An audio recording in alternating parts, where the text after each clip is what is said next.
Welcome to this week's session of Fridays on the Farm. Today we're going to talk about some of the basics of handling cattle. As you get started, it's important that you understand what your goals are and what are you trying to accomplish when you're working cattle.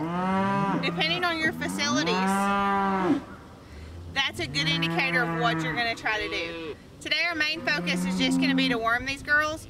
We're going to run them through. They're going to get an injectable wormer.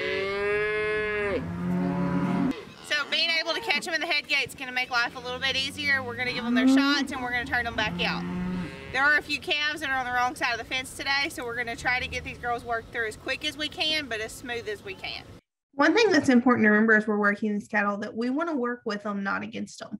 Think about the things that they're naturally going to flow to and try to work with them in the direction that they want to go. One of the things that's important to remember is that they have a vision that's over 300 degrees. So there are some things we can do to make life a little bit easier. One of those is having solid walls that lead to a well-lit area. That doesn't necessarily mean that you have to, but it definitely can make life a little bit easier. If you look at this picture, this place doesn't have those closed-in solid walls. And so as this cow's coming up the alleyway, she's busy looking off to the side, trying to see what else is going on, looking for another hole besides the head gate. Cattle are also prone to follow the leader. We'll watch some videos here in a little bit and really get an idea that lots of times if you can get one going the right direction, that can really make it easier. On the other side of that coin, when one darts off going the wrong direction, it makes it a whole lot harder on everything else.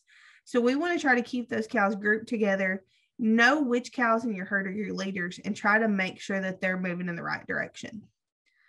Cows also hear a lot better than we do. There are some things we can do to keep them moving forward. Some people like to make some noises to kind of get those cattle to move. But the quieter and calmer we can stay, normally the calmer our cattle stay. If you get really riled up and get loud, that's when our cattle start moving a little faster, they get a little flightier, and sometimes that can end with either you or your cattle getting hurt. We'll also talk a little bit about flight zones. And cows are different. You know your herd, you know what kind of cattle you have. Some cattle are prone to be more gentle, some aren't. Know your herd and know what you're working with, so that you have an idea of what to expect and how to handle those cattle where it's safe for everybody involved, including your cows. The next thing we're going to talk about are flight zones in cattle.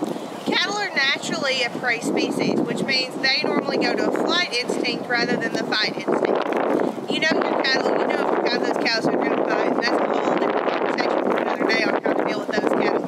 But it's important when you're handling cattle, where their flight zones are. And different cattle are different. In this pen, we've got 3 bull calves. The bull calf closest to me is a year older than the other 2.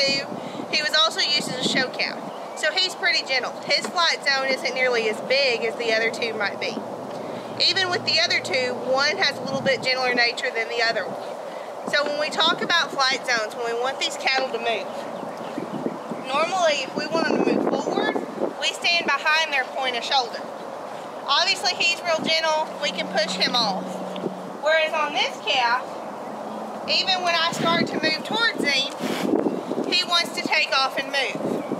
If I'd rather he moved the other direction, we're going to move from and step in front of their face and try to point him back the other way. We can use that flight zone as a tool to move these calves where we want them to go. If I want him to step towards that other calf, I'm going to step in front of his face this way. If I want him to keep backing up, I just keep moving forward. Obviously this big calf, the show calf, his flight zone's a lot smaller than what the other calf's is, but we can still get him to move whichever direction we want him to go. One thing that's important to notice as we work in cows is we don't want to get our pens too full. So what they're doing here is they're taking the big group that's in the holding pen and they're going to move a handful of these cows over into the smaller pen, so that way they're not having to wait too long, they don't get too stirred up. The other gentleman is here to cut off so that we only let so many calves in the pen. We're going to get the ones we want. We turn the little calves back, bring in a few more cows, and they'll be ready to close this gate. Once we get those cows in the holding pen, we don't want them to have to wait too long. We don't have to stand around and get restless. And we also don't want it so full that it's making them a little bit more wild. So what they're doing here is they're letting those handful back over into the next set of pens. And I like the way this facility flows because those cows naturally want to work towards the corner where they're going to go up the pen. So by having this natural flow, it makes it a little bit easier on everybody. You can make that corner, kind of scoot behind.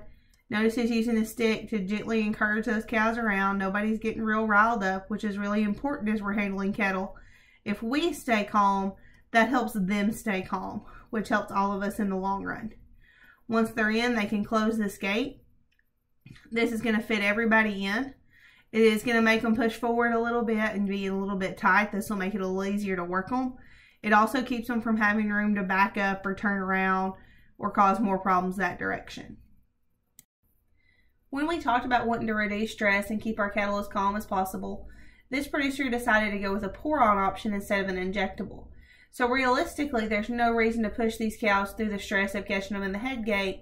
When this lane is small enough in the alleyway to let them run through, we can reach over and do the pour-on and not have to stress them out.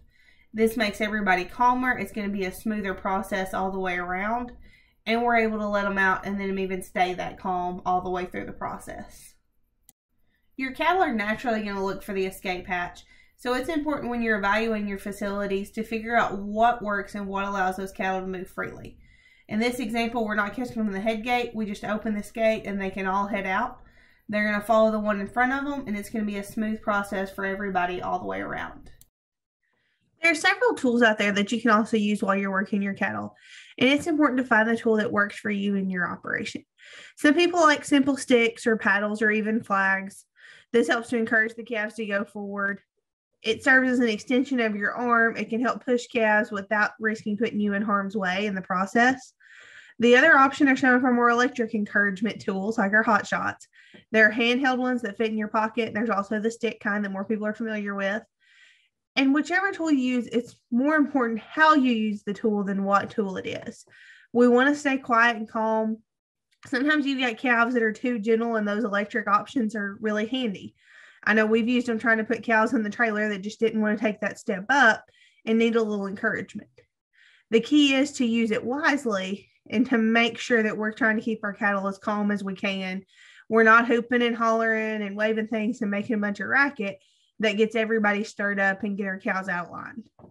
If you've got more questions on working cattle, we've got this handy MP book that we've referred to a couple of times now, and our website has lots of really good resources. And as always, don't be afraid to reach out and give us a call. We'd be happy to come out and help you. Thank you for joining us for this week's session of Fridays on the Farm. We'll see you next Friday.